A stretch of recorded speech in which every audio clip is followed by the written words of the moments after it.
કેમ છો? Good morning મારા વાલા મિત્રો. આજે તારીખ થઈ ગઈ છે 13/5/2026 અને વાર થયો મિત્રો આજે બુધવારનો દિવસ. આજે બુધવારનો દિવસ છે મિત્રો. વીકલી ટ્રેડિંગ સેશનમાં મિડ ઓફ ધ ડે અને આજે જય જય શ્રી ગજાનન ગણપતિ દાદા, એઠોરા ગજાનન ગણપતિ દાદાને આજે યાદ કરવાનો દિવસ. ખરું ને? મારા એક સબસ્ક્રાઈબર છે બાબુભાઈ પટેલ કરીને, એ એઠોરાના છે અને એ હંમેશા અમને કહે છે પણ ખરા મેસેજ દ્વારા કે તમે અઠોરા ગજાનન ગણપતિ દાદાના દર્શન કરવા માટે આવો ત્યારે અવશ્ય અમને મહેમાન ગતિનો મોકો આપજો. ખરું ને? પણ એક દિવસ જરૂરથી અમે ત્યાં આવીશું ત્યારે તમને ફોન કરીશું. તો મિત્રો, ગજાનન ગણપતિ દાદા ત્યાં સાક્ષાત બિરાજમાન છે અઠોરામાં. ખરું ને? તો ત્યાં દાદાને આપણે દર્શન કરવા માટે જ્યારે પણ જાઓ ત્યારે તમે જે પણ માનતા માનો એ લગભગ ત્યાં પૂર્ણ થતી હોય છે. ખરું ને? હવે વાત કરીએ મિત્રો બજારની. તો બજારમાં ગઈકાલે તમે જોયું તો ગઈકાલે મિત્રો બ્લડ બાથ જોવા મળ્યું.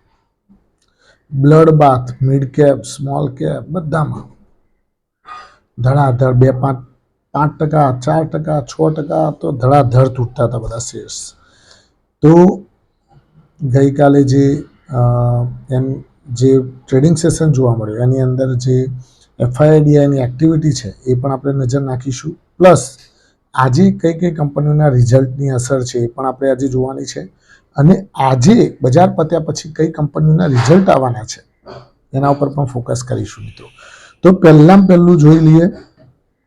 આજે એક સ્પેશિયલ સ્ટોક્સ પાછા હલચલમાં રહેશે એ પણ તમને હું જણાવવાનો છું, એટલે એના ઉપર તમે ધ્યાન રાખજો.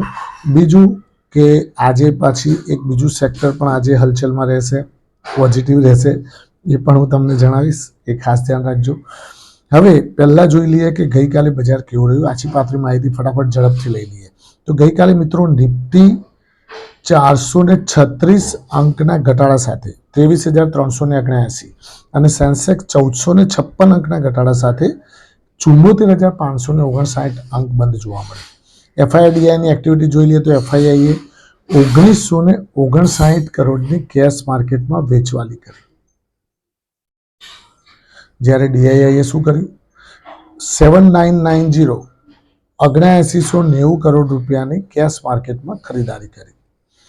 હવે વાત કરીએ મિત્રો વધનારા શેરો ઘટનારા શેરોની. તો વધનારા શેરોમાં મિત્રો જોઈએ તો ઓઇલ ઇન્ડિયા 7.7% ચડ્યો, ઓએનજીસી 4.8% ચડ્યો, પ્રદીપ ફોસ્ફેટ 4.1% ચડ્યો, બાયોકોન 3.1%ની તેજી, બ્રેન્ડિસ સોલ્યુશન 2.6% ચડ્યો, એપકોન્સ ઇન્ફ્રા 2.6%ની તેજી, વેદાંતામાં 2.2%, હિન્દુસ્તાન ઝિંકમાં 2%.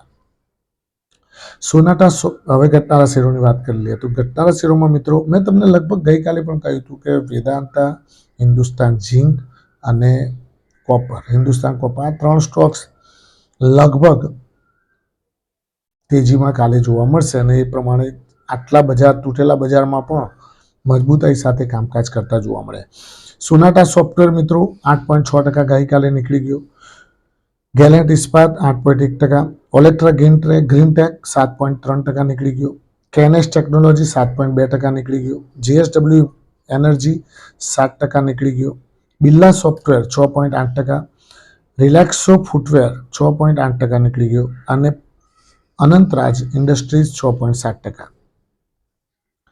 આ વાત થઈ ગઈ વધનારા શેરો ઘટનારા શેરોની. હવે વાત કરીએ મિત્રો તો આજે કઈ કઈ કંપનીઓના રિઝલ્ટ આવ્યા છે ને એમાં શું શું હલચલ જોવા મળી શકે એના ઉપર ફટાફટ ફોકસ કરી લઈએ. તો સૌથી ફાર્મામાં સારામાં સારી અને મોટી કંપની જે કહી શકાય ડૉક્ટર રેડ્ડીઝ લેબોરેટરી, એનું ગઈકાલે રિઝલ્ટ આવ્યું મિત્રો. બહુ જ નિરાશાજનક રિઝલ્ટ છે. એબિટા મિત્રો એનું 60% ઘટતું જોવા મળ્યું છે અને માર્જિન 29% ઘટતું જોવા મળ્યું છે. એટલે ડૉક્ટર રેડ્ડીઝ લેબોરેટરીમાં ક્યાંક ને ક્યાંક આજે મોટી હલચલ જોવા મળી શકે છે. બીજા નંબરે જોઈએ તો ટાટા પાવરમાં પણ મિત્રો જુઓ નિરાશા ઉત્પન્ન કરી છે. 13% રેવન્યુમાં ઘટાડો છે, પ્રોફિટમાં 4.5%નો ઘટાડો.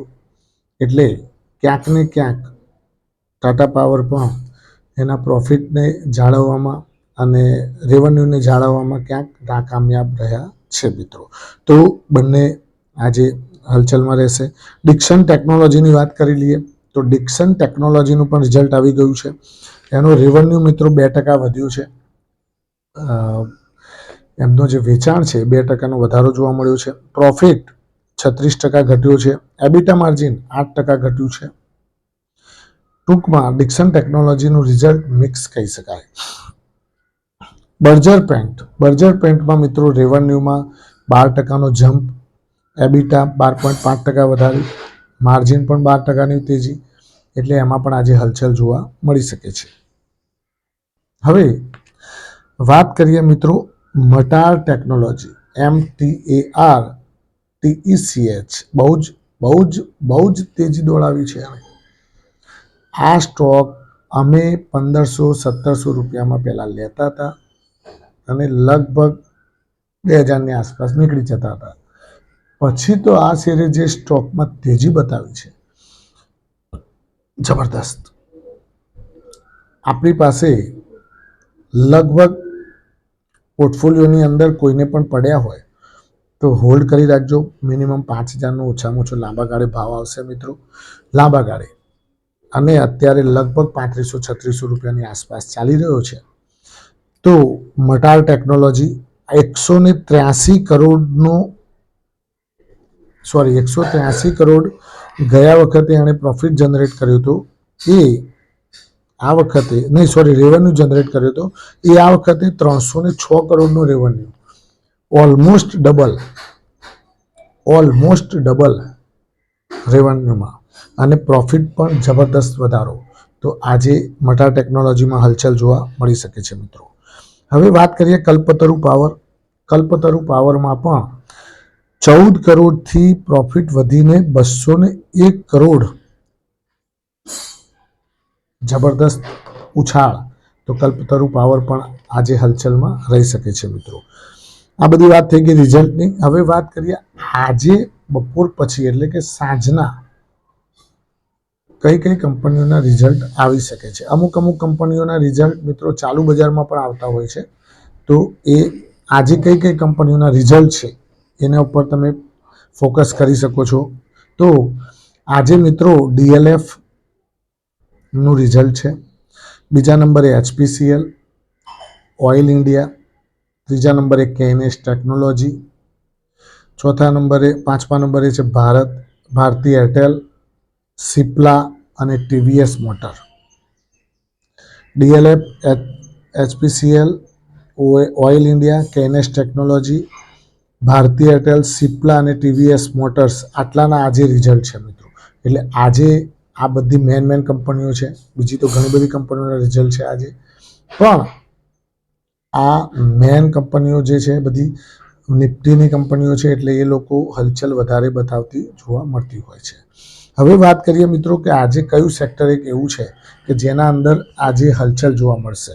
તો ગોલ્ડ જ્વેલરી વાળું સેક્ટર છે, એમાં હલચલ જોવા મળી શકે છે. કેમ કે સરકારે ગોલ્ડ જે છે એના ઉપર ઇમ્પોર્ટ ડ્યુટી વધારી દીધી છે. 6%થી વધારીને 16% કરી દીધી છે. જે ઇમ્પોર્ટ જે લોકો કરતા હતા, માલ અહીંયા મંગાવી અને વેચતા હતા બહારથી, સોનું, કારણ કે સોનું તો આપણે અહીંયા થતું નથી. સોનું તો આપણે બહારથી મેક્સિમમ મારા ખ્યાલથી ચીન અને ત્યાંથી આપણે મંગાવવું પડતું હોય છે. તો જે ઇમ્પોર્ટ ડ્યુટી છે એ સોના ઉપર 6%થી વધારી અને 16% કરવામાં આવી છે. કેટલી? ઓલમોસ્ટ 10%નો વધારો. 6%થી વધારી અને 16% ગોલ્ડમાં ઇમ્પોર્ટ ડ્યુટી વધારી દીધી છે મિત્રો. એટલે સરકારનો એક પ્રયત્ન છે કે ગોલ્ડ અહીંયા આખા વર્ષ દરમિયાન ઓછું વેચાણ થાય, તો જેથી કરીને વિદેશી મુદ્રા, આના ઉપર તમને સ્પેશિયલ એક વિડીયો બનાવીશ, કહીશ કે મોદી સાહેબનું શું કહેવું છે કે ભાઈ ગોલ્ડ કેમ ન ખરીદો તમે આ વર્ષ દરમિયાન. કારણ કે ગોલ્ડ ન ખરીદવાનું મુખ્ય કારણ એ છે કે તમે ગોલ્ડ ખરીદશો તો આપણા જે પૈસા છે એ ડોલરની અંદર બહાર જતા રહે છે, વિદેશી મુદ્રામાં. કારણ કે ગોલ્ડ આપણે ઇન્ડિયામાં તો બનતું નથી, ઇન્ડિયામાં મંગાવીએ છીએ આપણે બહારથી વેચાણ કરવા માટે.